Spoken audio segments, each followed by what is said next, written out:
Alright guys, Humble back again. Welcome to the official day 1 in life with the Galaxy S23. So today I woke up at about 6:30 a.m. at 100%, got out of bed, turned my swag on, took a look in the mirror and said what's up. Then I checked my fantasy score, 6:31 a.m. Your boy is still currently up. We made the playoffs. This week is looking good. We are winning 7-2. Next week is a short week. I should be advancing into the second round. We'll see how it goes there. And 2 weeks later, hopefully we'll make the finals. More to come, my friends. Alright guys, been awake for like half an hour. Phone's already at 90%. Battery's not looking good. I was expecting it to be more efficient with this new Snapdragon 8 Gen 2. We'll see how the rest of the day goes, but not promising so far. Just doing some quick research on Reddit. I'm seeing that the Galaxy S23 Ultra is still slower than the iPhone 12, unfortunately. I expected the Snapdragon 8 Gen 2 to be leaps and boundary ahead in terms of improvement, but I guess every year they only increase it little by little. And Android is so far behind Apple just in terms of random specs. I haven't gotten my hand on the S23 Ultra yet, but when I do, I look forward to testing out the power and battery life. I have been hearing good things about it. However, with the regular S23, it is just okay. Stay tuned to see how the rest of the day goes. By 11:20 a.m., my phone is at 64%. This is me just barely leaving my house, playing YouTube in the background, doing errands around the house. I did shoot a quick video in the morning, so I used the camera for like 10 to 20 minutes. That may be a lot to ask. Most people don't do that every day. So on day 2, I will reduce my camera usage, but just for demonstration purposes, on day 1, had to go all out. Then I got in my car and I noticed that the music information is not showing up on my dashboard. Currently driving a Mazda 3 2012. And funny thing, I learned this when making the Pixel 7 videos. One of the commenters pointed out that I can just go into the developer settings. If you don't know how to do that, I can walk you through it quickly. Just go into the software, build number, tap it like 10 times or whatever until it's unlocked. Mine's already been unlocked. So after that, you go into the developer option. Scroll down until you see the Bluetooth AVRCP, whatever the hell that means. And by default, it is set to 1.5, and then you just got to change it to 1.3. And if it don't work, then try the other ones. But 1.3 works for me, so I stopped there. And once you enable that, just disconnect your Bluetooth, reconnect it, and then the music information should show up on your dashboard. If you have a newer car with Android Auto and everything equipped, you don't need to do anything about it. This solved my music information not showing up in my car problem. Next, had to do some troubleshooting with the HVAC system, getting error messages indicating why one cable is loose.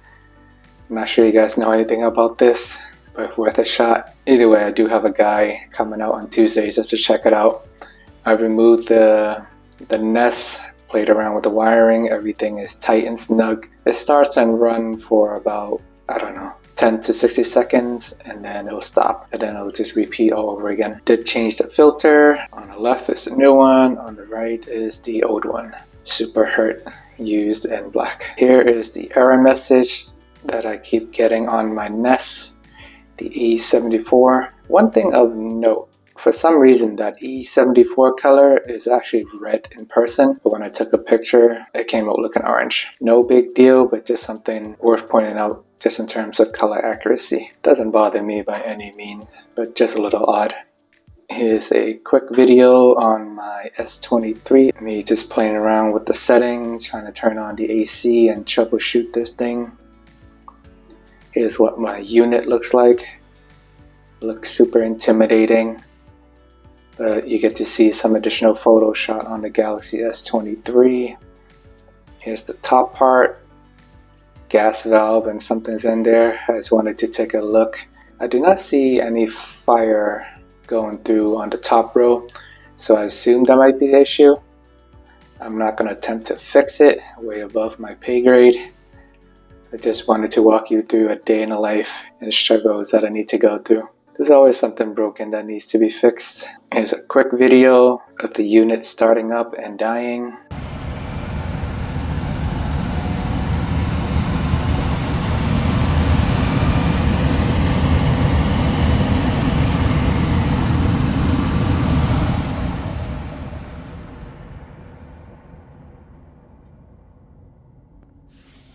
And after spending about 30 to 60 minutes trying to troubleshoot the HVAC, I just gave up and moved on with my life and called a tech. I mean, you do all you can do at first, but can't figure it out. Got a call for help. At 12:54 p.m., my phone is at 51%. 2 o'clock, phone's at 50%. Been sitting in traffic the last half hour. GPS navigation on. Made it to my mom's house. This would be how I would normally use my phone. Just driving around, plopping it on wireless chargers. Had some ganjua or sour soup for lunch. Snap a quick photo of it on my S23. And a bunch of leftover fish and meat. Might just be a me problem, or maybe it's poor lighting or something. But the front appeared to be pretty focused, but the back is blurry. Same thing in the second picture. The background is out of focus, while the front you can see more clearly. And some good old-fashioned fish sauce. Did some gaming for like half an hour or so throughout the day.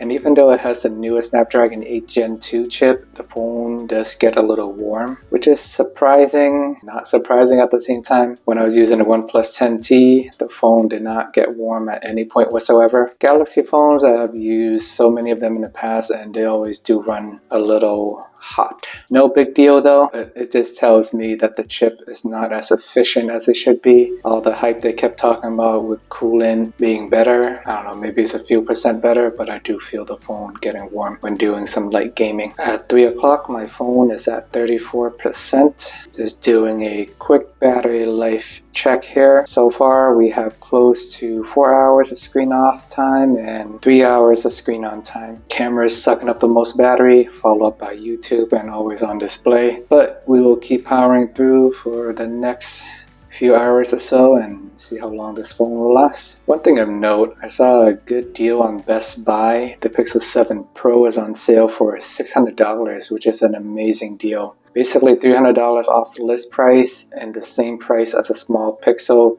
when it was initially released. If you can get a hand on one of these, I think it is an absolute steal. I would take the $600 Google Pixel 7 Pro over the small Galaxy S23 that costs $800 anyways. So just a side note if you're in the market and happen to be near a Best Buy. Then I decided to go for a quick stroll while we still have sunlight, and I want to test out the Galaxy S23 camera. Portrait video mode, looking pretty good.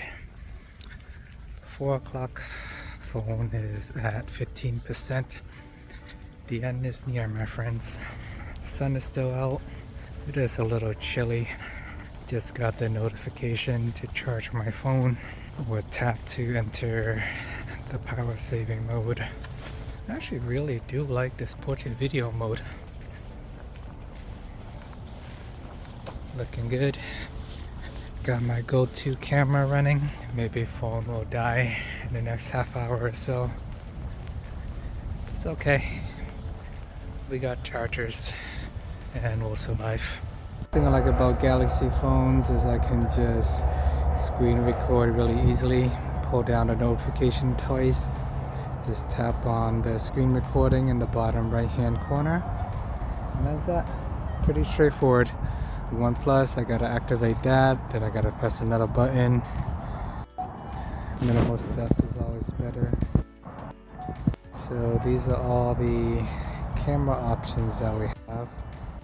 Pretty much use all those already. Let me go to more and test out the Pro selfie mode. I would probably never mess with this again after today. But you can play around with the ISO, speed, make it super bright or dark. A little too crazy for me. Okay, I think that looks fine. EV doesn't let me pick that. Focus, center, multi.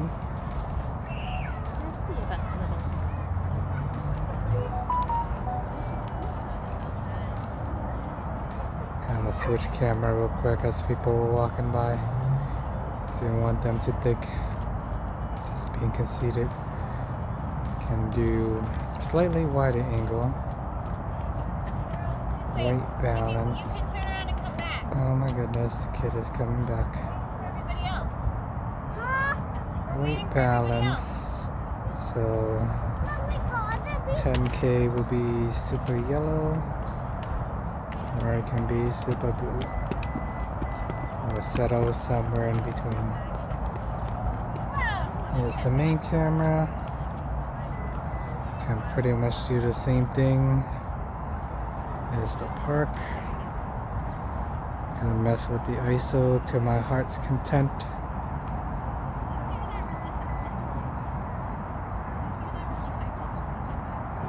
Can change the speed. Focus center. Ooh, green. Manual. Let's do multi.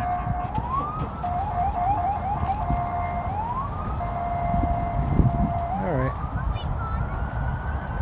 I mean, you are a pro, you can probably find usage for these.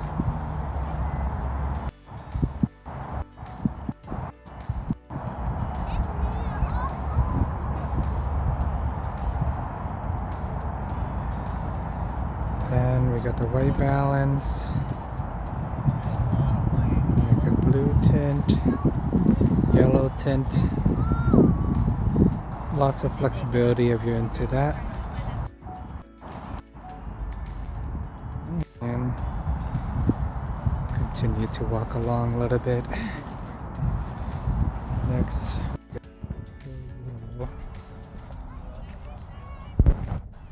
Let me pause this for a second. Turning the phone over to horizontal. Make it look somewhat more professional. Instead of just recording in TikTok mode. Pretty much the same jazz here. Can play it around with the ISO. Change all this while I'm walking around. Can also change the speed. Focus. Multi. Moral of the story is lots of options. I'm typically not gonna get that picky. I just use the standard video recording mode and hope for the best. Omni mic, whatever the hell that is. I guess you can just change where the mic is actually coming from. You got the night mode. Night actually activate automatically when it's dark outside, so you don't have to physically go in there and press night mode, which is good. Food, maybe I'll try that later if I remember. Panorama, let's test out panorama since I'm at a nice beach. Go and grab a picture. This park definitely brings back a lot of childhood memories for me. Grew up here as a kid playing baseball when it was just all pile of dirt in the back. Now we got fancy signs and everything's all super remodeled and brand new looking. Okay, let's do the panorama. Grab a little bit of the sun right here and drag it across. Dragging it across. I think I'm going at a good pace, or else it would have yelled at me. And cut. So there it is. Panorama. Sun shining. Give it a little zoom. Looking pretty nice and sharp.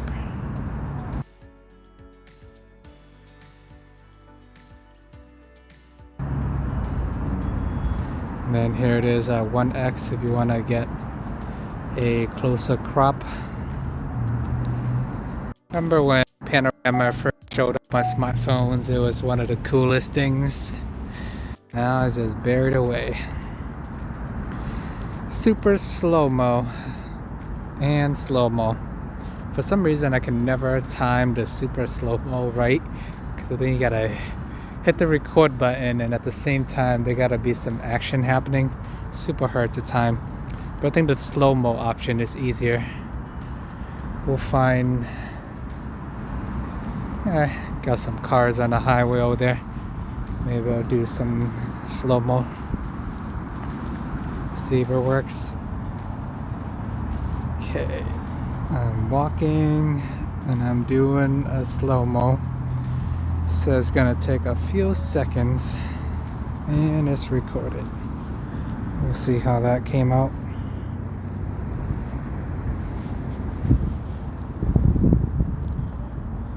Okay, super slow-mo for you guys. Got cars driving by. Whoop-de-doo.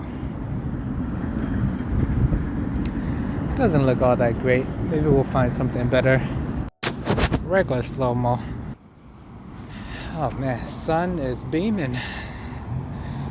So here's the regular slow-mo. Gonna walk towards all these cars.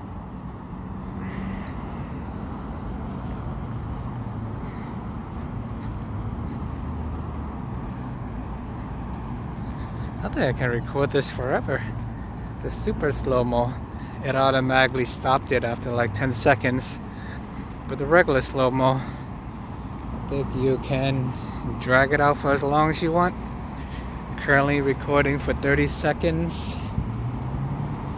Let me go find somewhere to hide in the shade where the sun is not beaming at my head.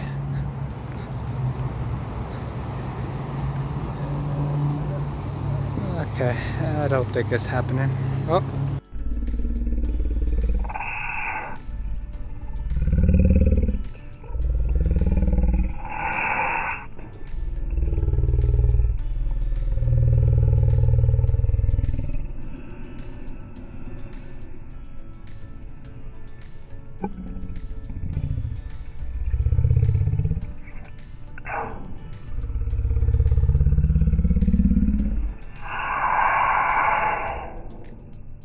Alrighty, day 1.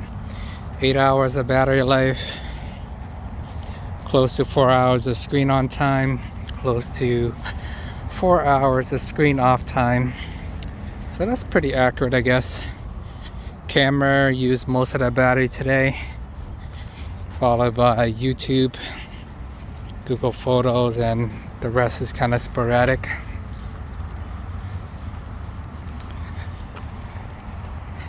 So, day 1, I am actually pretty disappointed. Even though it is 8 hours of battery life, accompanied by a lot of camera usage. About a lot. It's not even that much. I'm recording short videos anywhere from, I don't know, 1 to 5 minutes, so not even that much. Well, there you have it. This wraps up day 1 in the life of the Galaxy S23. I know it's already going to be a super long video, but I actually went to dinner afterwards after I charged up my phone. But I want to give you a quick summary of how long the phone lasted on day 1. Only about 8 hours and approximately half-half. 4 hours of screen on time, 4 hours of screen off time. Camera used the most battery, followed by YouTube, Google Photos, and always on display. I'm actually a little surprised always on display is taking up that much battery. I guess that is why they have it tapped to access by default instead of always showing, but we shall see. I'm still going to keep it on because that's what I prefer. But let me know if there's anything else you guys want me to cover. Please check out my unboxing video of the Galaxy S23 if you haven't already.